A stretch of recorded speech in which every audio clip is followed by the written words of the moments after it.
The wave hit the tower hard enough that the metal stairs rattled under my boots. At 2:19 a.m., with the storm tearing across the reef like it wanted to erase the lighthouse completely, the door to the lantern room eased open on its own. Just a few inches, but enough. Light rotated through the gap. For a second, the whole room glowed, and there was someone standing up there, still, backlit, exactly where no one living was supposed to be. This happened off Fairfield, Connecticut, at Penfield Reef Lighthouse on December 12, 2025. I was working the overnight, monitoring the equipment. You learn quickly that lighthouse isolation hits different than any other job. The mainland looks close on a clear day. On storm nights, it may as well be another planet. You hear waves more than you hear your own thoughts. Before that night, I already knew the name Frederick A. Jordan. Every local does. He was the keeper who drowned in 1916 while trying to reach shore before Christmas. Small boat overturned in rough water. His body came back. His job apparently did not stop. The stories say he still watches the reef. I always told people I enjoyed the history. Privately, I hoped it stayed history. On December 11, the forecast promised bad weather. By 5:02 p.m., I was on the boat heading out. At 6:17 p.m., waves were already slapping, not rolling. Lighthouse stopped looking like a postcard and went back to being what it was built to be, a warning nailed straight into the ocean. Inside, everything smelled like salt, old oil, damp stone. The building breathes with the weather. Metal pops. Glass sings. Sometimes that's all it is. Sometimes it lines up with things you can't shrug off. The first thing started at 9:41 p.m. There's a cabinet where old logbooks are kept. They're not used anymore, but nobody throws them away. Earlier, I looked through one page, habit, curiosity, then closed it and locked the cabinet. At 9:41, I walked past again. The cabinet door was open. The logbook lay on the desk, open to December 26, 1915, the day Jordan drowned. Neat handwriting,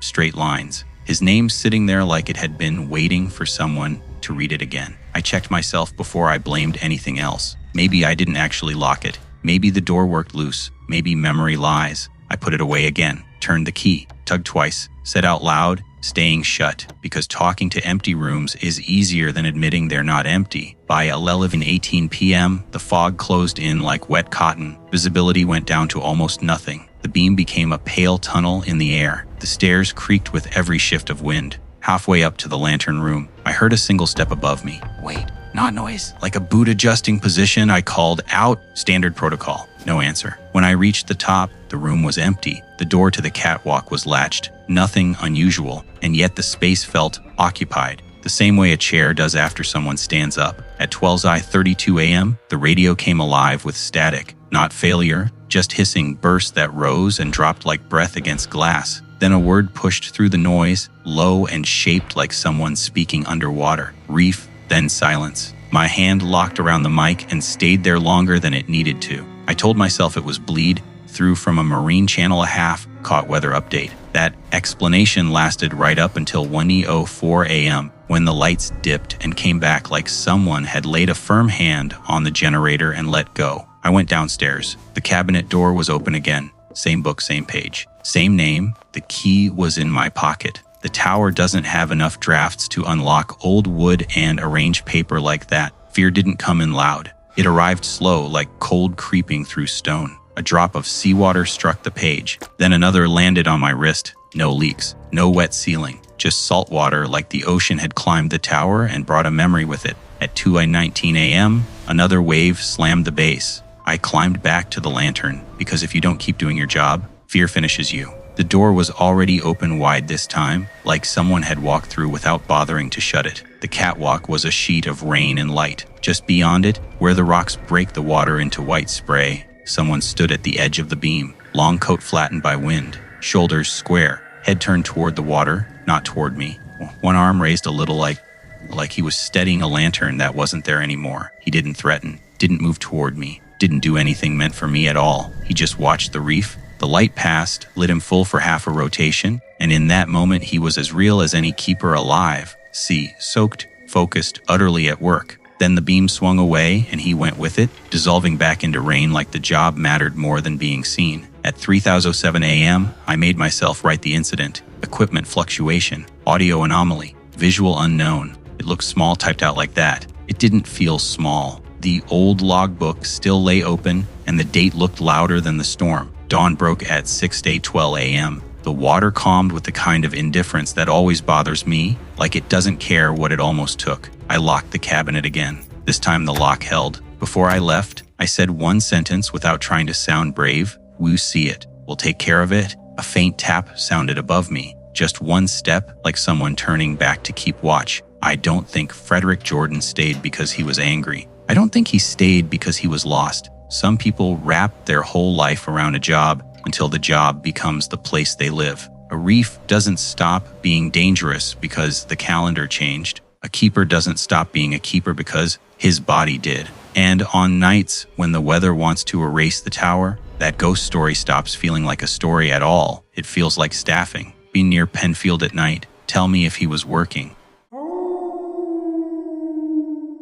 The first time I heard him was at 3:12 a.m. on a windless night when the lake sounded like glass and the pines didn't move at all. There was the soft rip of plastic, the quiet click of a latch that wasn't loud enough to wake anyone, but the person already listening for it, and then the unmistakable sound of a footstep right outside my cabin wall, not crashing through brush, not stumbling, just a careful, practiced step from someone who already knew exactly where everything was. This was at North Pond, near Rome, Maine, in early March of 2012. Our cabin didn't have neighbors close by, just trees, a path down to the water, and the kind of darkness you only get far away from town lights. Around here, people used to say the woods had a ghost, not a rattling chain ghost, something worse. Something that knew how to open the shed and relock it, take only what it needed, and leave so quietly you didn't know anything had changed until morning. We called him the North Pond Hermit. For decades, the story sounded made up. A guy who never spoke to anyone, a figure that never left footprints anybody could follow. Food disappearing from locked camps, tools moving from one place to another, propane tanks vanishing like they'd evaporated. People joked about the ghost of the woods until they were the ones waking up to cabinet doors left open and cereal boxes missing. Then it stopped being funny. He wasn't a rumor when I lived there. He was a routine. The first time something actually vanished from our place was July 2009. We arrived for a long weekend and the cabin looked wrong. Not trashed, just wrong. A loaf of bread was gone, 2 cans of soup, a box of matches, batteries. Nothing big, nothing valuable, nothing noisy to carry out. What froze my stomach wasn't what was missing. It was what wasn't disturbed. The chairs were tucked in. The rug was straight. Every window latch was exactly the way we left it. It was like someone had walked through our home the way you walk through the kitchen in the middle of the night in your own house. Neighbors had the same stories. Lights left on that no one remembered turning on. Candy bars gone from drawers. One family swore they'd closed their fridge tight before leaving and returned to find the door closed again with all the coldest food missing and the condiments untouched. For years, the legend changed shape depending on who was talking. Some people called him a spirit. Some said he was a survivalist who snapped. Some went with the simplest answer: there's somebody in these woods who doesn't want to be found, and nobody found him. The part that always bothered me was that he never broke anything unless he had to. Windows stayed intact. Doors stayed on hinges. He would stand inches from where people slept and never wake them up, which is exactly what happened to me the night I heard the step outside the wall. It was 3:12 a.m. on March 4th, 2012. I'd gone to bed at midnight. The stove had burned low. The lake was silent in that heavy way that makes sound travel too clearly. Something small scraped against the porch, then a zipper sound, then the faint thump of a cooler lid being set down with care, not dropped. I didn't get up. That's the part people from cities never understand. When you're out in the woods at night, you do a risk calculation so fast it's almost instinct. Whoever was out there wasn't kicking doors or yelling. Whoever was out there knew exactly where they were and didn't want a confrontation either. I lay there with my heart pounding and counted the seconds between movements. He never rushed. Food rustled. Something metallic clicked. A cabinet door opened and closed with a politeness that made it feel more like a housemate than a thief. Then came the one sound I have never forgotten, the smallest, softest exhale, like someone who's been alone too long forgot for half a second that breathing makes noise. Then he was gone. No running, just absence, the kind that collapses back into the trees until the woods look the same as they always did. In the morning, 3 things were missing: peanut butter, instant coffee, and a pack of AAA batteries. On the kitchen table was a crumb that hadn't been there when we went to bed. My front door was still locked. That's when it stopped being a story for me. You tell yourself a lot of soothing lies. It was a bear. It was a neighbor. It was teenagers. But bears don't turn latches gently, and neighbors don't take batteries, but leave cash in the drawer, and teenagers don't manage 27 years of never being seen in daylight. When the warden's service finally caught him in 2013, it broke something in the community that nobody talks about out loud. Christopher Knight, that was his name. He wasn't a ghost. He wasn't a myth. He was a quiet, pale man who had walked into the woods around 1986 and just never came back out. He lived less than 30 minutes from our cabins the whole time. He'd built a hidden camp so carefully tucked in the trees that search teams had walked past it for years without seeing it. A tent, a sleeping bag, piles of stolen propane tanks. He survived winters that dropped to 20 below by insulating the ground, by timing his movements, by becoming something the forest swallowed. He admitted to more than 1,000 burglaries, not because he wanted money, because he wanted to live and refused to be part of the world to do it. People thought that would make it less scary. It didn't. It made it worse, because for decades, while families roasted marshmallows and kids ran from dock to dock, there was a man watching from the tree line with the patience of someone who had erased himself on purpose. He learned our routines. He knew which cabins stocked what food. He knew who locked their doors and who forgot. He read our calendars. He looked at our photos on the fridge. We talked about ghosts while the real explanation listened from 10 yards away. He wasn't violent. He never hurt anyone, but he was there, always there. Knight said later that he sometimes walked within feet of people and never spoke. He said the last real conversation he'd had before his arrest was in the 1980s. Imagine the discipline that takes. Imagine the attention it requires to live among hundreds of people and remain invisible except for the missing jar of peanut butter and the fridge light that doesn't turn on because the batteries are gone. He pled guilty. He left the woods. The legend didn't leave. In 2025, documentaries and podcasts reopened every detail: how he moved only at night, how he never built fires in winter because smoke would give him away, how he navigated the forest by moonlight and memory while the rest of us stared right past him and called it quiet. People ask now whether North Pond is haunted. My answer is yes, just not in the way they mean. It's haunted by the knowledge that privacy was an illusion for almost 3 decades. Haunted by the idea that while we joked about spirits stealing hot dogs from coolers, a real person stood outside thin walls, listening to us tell stories about him without knowing we were right. Some nights when the wind is down and the lake is flat, I still wake up at 3 a.m. for no reason. The cabin makes normal cabin noises, the refrigerator hums, the woods lean in, and I listen, not for footsteps this time, but for the quieter thing, the feeling of being seen by someone who refuses to be seen back. The North Pond Hermit wasn't a monster and he wasn't a myth. He was something stranger. He was a human being who slipped out of the world and lived so completely in the margins that he turned into a story parents told their kids, even while he was standing 30 feet away in the dark, holding a grocery bag and waiting for someone to laugh and turn off the light. The ghost of North Pond didn't die. He just turned out to be real. Ever felt watched in the woods? Tell me, quietly.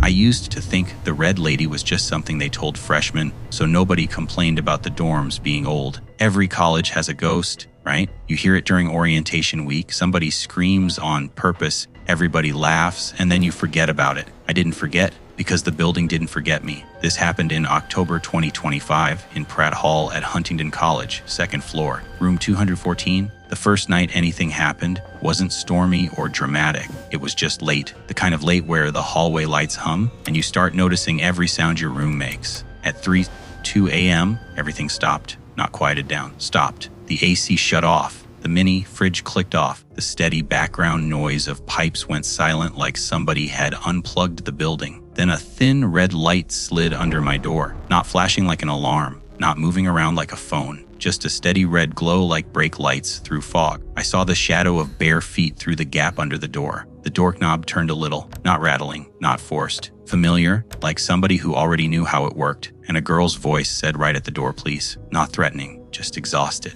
I already knew the story. Martha, the red lady, The lonely girl in red who died in Pratt Hall and never left. It was a joke at dinner and a dare in the hallways. At 3:02 a.m., with somebody breathing on the other side of my door, it did not feel like a joke. I didn't open it. I didn't answer. I lay perfectly still and listened to her breathing through the wood. Small, shaky breaths like someone trying not to cry. After maybe a minute, the red light faded away down the hall. At 3:04 a.m., everything in the room turned back on. The normal world resumed like nothing had happened. The next morning, brushing my teeth in the bathroom, I tried to ask casually, "Does Pratt ever get, like, weird lights at night?" The girl next to me froze, then asked I, "Did she stop at your room?" Not who, she. That was the moment the legend stopped being entertainment. Nobody tells the Red Lady story here like a spooky campfire thing. They say it like building safety policy. Don't open the door. Don't answer her. Don't say her name after midnight. Nobody adds or else. Nobody needs to. The second time wasn't light. It was crying. At 2:58 a.m., a few nights later, I heard quiet crying coming from the room across the hall. Not horror, movie screaming. Not dramatic at all. Just the kind of crying you try to bury in a pillow so nobody hears. That room was sealed for the semester. No bed, no resident, RA tape across the frame. But I still heard the sound of a mattress shifting inside. The crying moved out into the hallway, passing my door. I opened mine just a crack. Halfway down the corridor, the air turned suddenly cold like an invisible freezer door had opened.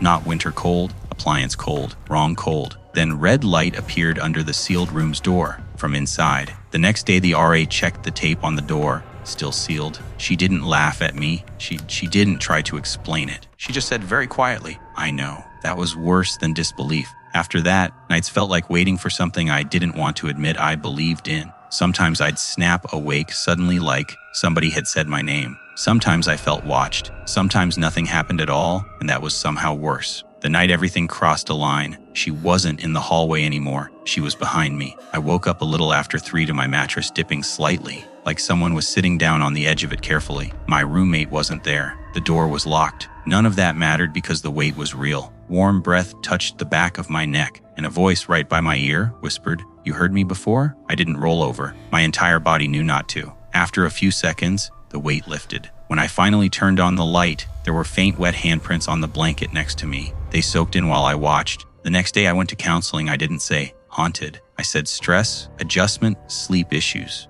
The counselor nodded like she'd heard that before and gave me breathing exercises. Breathing wasn't the problem. The paper under the door was. At 3:09 a.m., a week later, the red glow returned. Something slid under my door slowly, not pushed in one motion, but carefully, like whoever was out there was scared they'd tear it. When the light disappeared, I picked it up with shaking hands. 6 words. Slanted pencil, my printer paper. "You didn't open it last time." She wasn't a rumor. She was keeping score. After that, it didn't come every night. Sometimes it was crying in the stairwell. Sometimes the shower turned on by itself and ran until exactly 3, then shut off like someone had finished getting ready. Sometimes nothing. The night I answered her, I didn't mean to. At 3:14 a.m., exhausted of being afraid, I whispered into the dark, "I'm not answering you." The power in our room went out instantly. Only our room. The hallway light stayed on. Light seeped under the door, and in that strip we saw the shadow of her feet, turned slightly inward, like she was unsure of herself. She said, "My name? Not, please. Not let me in." My actual name. The red light didn't stay outside this time.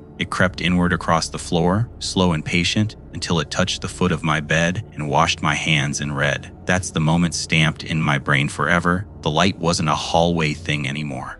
It was in the room. The doorknob turned gently, like a polite knock without the knocking. The mattress dipped again behind me. She sat next to me like someone who had finally stopped pretending not to be tired. Her voice was soft, not angry. "Sad? You hear me? You just won't help." Then the weight lifted. The light faded. Power came back on. I moved out mid-semester. Paid the fee? Didn't care. When I carried the last box outside at noon the next day, Pratt Hall looked innocent in the sunlight, like a place that couldn't possibly have sat on the edge of my bed the night before. Here's the part nobody says during campus tours. She isn't wandering. She is still reliving the night. Nobody opened the door, trying again and again because time doesn't move the same way for the lonely. Weeks later, asleep in my new dorm across campus, I got a voicemail in the middle of the night. No caller ID. I pressed play, breathing very close to the phone. Then the same voice said, relieved, almost happy, "I found your new door." I didn't sleep after that. I keep the hallway light on so I can see